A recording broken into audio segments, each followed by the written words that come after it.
Haley Show and Celebrity Interviews live from the Grotto with Greg Hanna. Greg, what's going on, man? How are you? Hey, I'm doing amazing, Neil. I'm so excited. I never told you this, but when I was a kid, one of my biggest heroes was Chuck Yeager. So I know he Ah, was never an astronaut, but he did fly a lot of jets and a lot of cool stuff. all right. Well, fantastic. Our guest today is retired NASA astronaut and Air Force Colonel Terry Virts, who's launching a U.S. Senate campaign in Texas. How are you today, Colonel Terry? Doing good. I'm in Houston today, but I'm in a different Texas town, it seems like every day. Oh, I know Texas well, living in the Dallas Fort Worth area for around 2 years. But go ahead, Greg, with your first question.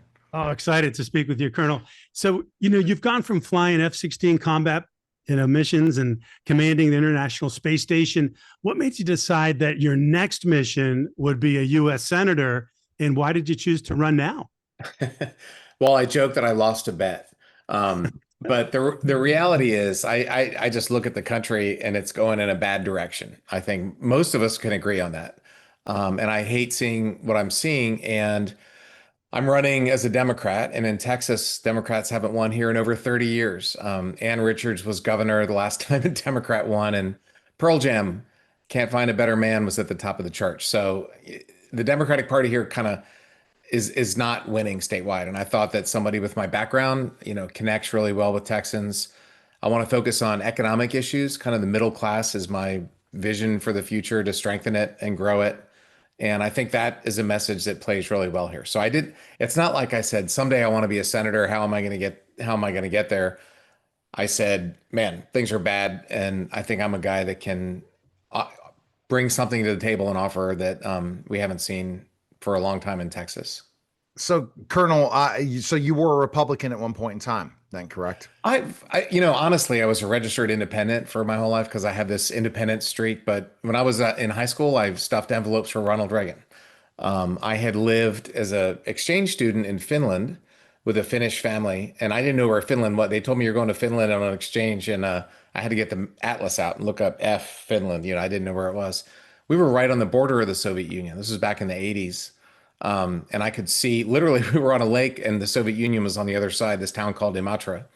And so it really made an impression on me. And I came back and I was like, you know what, that we need to defend against Russia. We need to defend against this, authoritarian dictatorship. It's bad. And now, decades later, we seem to be flirting with the same thing that back in the 80s, we were pretty clear-eyed was the enemy. Now we seem to be flirting with that. So anyway, that's what motivated me to join the Air Force. Wow, you've played in some of the highest pressure environments imaginable. I mean, space combat, right? So, how will that leadership experience translate in dealing with gridlock and partisanship and compromise that you're going to come across in the Senate? Yeah, so it's one of the experiences I had when I was a space station commander. It was when Russia first started the invasion of Ukraine, 10 years ago. And so I was in Moscow when they annexed Crimea, and I was in space. One night we were floating over.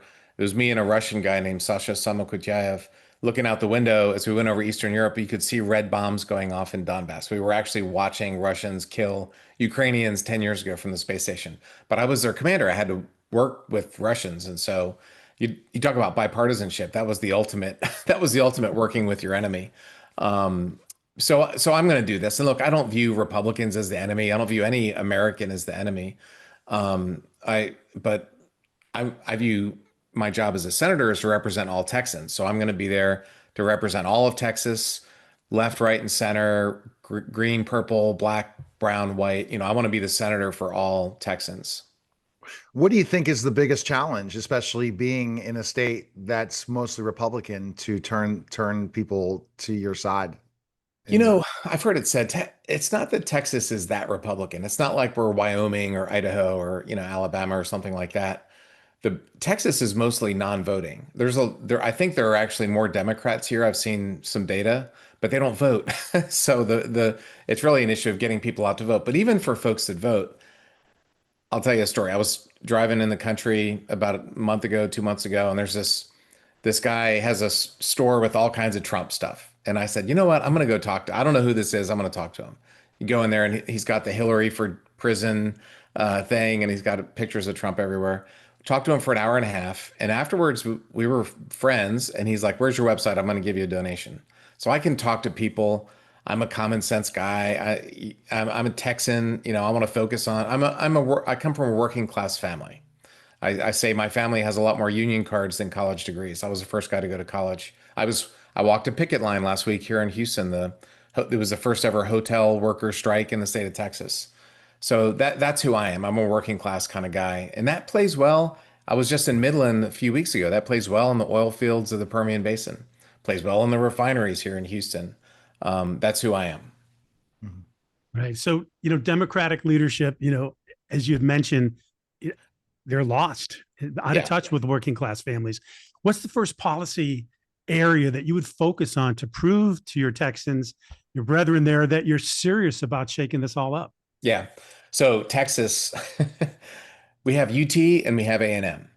So if you went to Austin, the home of UT, and did a poll, I think the Aggies would have higher polling numbers than Democrats here in the state of Texas. So you talk about tough, like going around the state of Texas going, I'm a Democrat, and you don't get a lot of excitement in most places. So middle class issues are what I care about. One of the things that I really care about is healthcare, because I have family who work in healthcare. I've had a lot of healthcare. Every person has healthcare issues that they have to go see a doctor and they pay too much for. So my focus on healthcare is going to be to bring costs down. Um, and I look at any market as a supply and demand issue. Supply and demand is what determines prices. So I think we need to increase the supply of healthcare. We need more doctors. One of my children is in medical school right now. They haven't increased the number of residencies for doctors in decades, and that needs to change. I think that we should supply preventative healthcare for free. We can't just give Medicaid for all right now. That would instantly bankrupt a country that already has a $37 trillion debt. But we can do preventative medicine. Things like, of course, vaccines. First of all, we need to get back to where we actually believe in vaccines. But those should be free. I think mammograms should be free. I think cancer screening should be free. If you catch those problems early, you can spend $1,000 today to save $100,000 a few years down the road. So healthcare is that's one issue that I would focus on immediately. Well, you're looking at the vouchers disappearing, like on certain healthcare for the Affordable Care Act. So Yeah, that's going to be big. Expires 2025. So that's going to be big, right, for a lot of working class families, it's especially going to crush. Yes, 1,000%. So if people don't know, a lot of people get a government subsidy to pay for their health insurance. I was talking to a young person recently. He's making $4,000 a month. He has a $700 a month insurance premium with a $14,000 deductible for him and his wife. So the subsidy loss is going to impact. I've seen numbers, millions of Texans are going to suffer from that. Not only the subsidy loss, but also Medicaid cutbacks. And so this administration is crushing working Texans with these policies that are great for if you're a billionaire, it's great. If you're a working person, it's not so great. Got it. So I'm a when guy, not an if guy. So when you're elected, how I will like the you way you think. champion? How will you champion education, STEM, and future-focused policies that can help Texas lead the nation in the decades to come? Absolutely. So as you know, I'm running for the U.S. Senate, so there's not a lot of direct educational impact. Most school districts are run locally, Okay. but the Senate has a role. I think the Department of Education has an important role to help poor students, to help disabled students. Of course, this administration is destroying the Department of Education. I'm a product of public schools. I'm very passionate about public schools. I've probably spoken in hundreds of schools throughout my career. Um, I would not have gone to the Air Force Academy had my parents not bought a house they couldn't afford in a district that had public schools. And so the way not to do it is what Greg Abbott and the Texas Republicans have done, is with vouchers that are going to take billions of dollars out of public education. So I think public schools need to be well funded. I think they need to be safe. Like, there's so many issues. I've talked to friends of mine who are teachers here in South Houston, and their schools are not safe. And so we need to figure out how kids can learn in a safe environment, in a device-free environment. I think that's very important. But the federal government can do some things to help, especially poor school districts, making sure that kids have food. One of the things I've talked to teachers who teach in low income schools, if the kids are hungry, how are they going to learn? Like you have to at least have breakfast before you can sit down in your math class. And so there's a lot of issues like this that I want to focus on that unfortunately this current administration is trying to destroy. Okay. And is there a way locally that I know you'll be in the US, Right. locally they can start to pick up the slack if those things continue to change? Well, I think education is one thing, but there's a lot of issues that federal dollars are not going to be as plentiful as they used to be. And ironically, most federal dollars go to red states. So the Republicans who voted for this administration are being hurt. They voted against their own interests. But I one of the things I believe about the federal government is that in general it should just stay out of local school districts. Like I want my local school district to be in charge and to run the education. I think the federal government's role is more being helpful. These school districts need money for special needs students. I was with a group of special needs students yesterday. That's important that those kids have some help. Like the more help, the more education, the training that they get now, the less we have to pay later in life for them. So I think we need to not be penny wise and pound foolish about things like that. Mhm. So I can only imagine that training as an astronaut prepared you for thousands of scenarios, but you still had to adapt when the unexpected arose. How will you apply that same ability to adapt and solve problems when navigating the unpredictability of Washington politics? This has been a learning experience to say the least. I will say I was just on an interview just before this, and it was supposed to be this friendly, happy interview, and all of a sudden I got ambushed. And I stayed calm, answered the questions, but it's important to stay calm, and that was something that I had to do as a fighter pilot and as an astronaut. But there's so many things about politics. I have a book to write after this whole experience is over with because, man, our political system sucks. The money in it is awful. There's a lot of things that you don't want to know, but it's been crazy. When I first started running, we put together a small team, but I had kind of like the Washington, D.C. Democratic insider A team. I had a handful of consultants. These were insider Democrats for sure. And we started talking about what I was going to say, and they told me don't talk about Trump. Don't mention Donald Trump. Talk about billionaires. Just have these nebulous billionaires, but don't ever mention Trump. And I was like, guys, I'm running because of Donald Trump. I'm not going to pretend like I like him. I think he's a bad president. I think I would be a better president. It was insane. And these guys are not my consultants anymore. But what I noticed, there's it's kind of right now, there's three main Democrats in the Senate race here in Texas.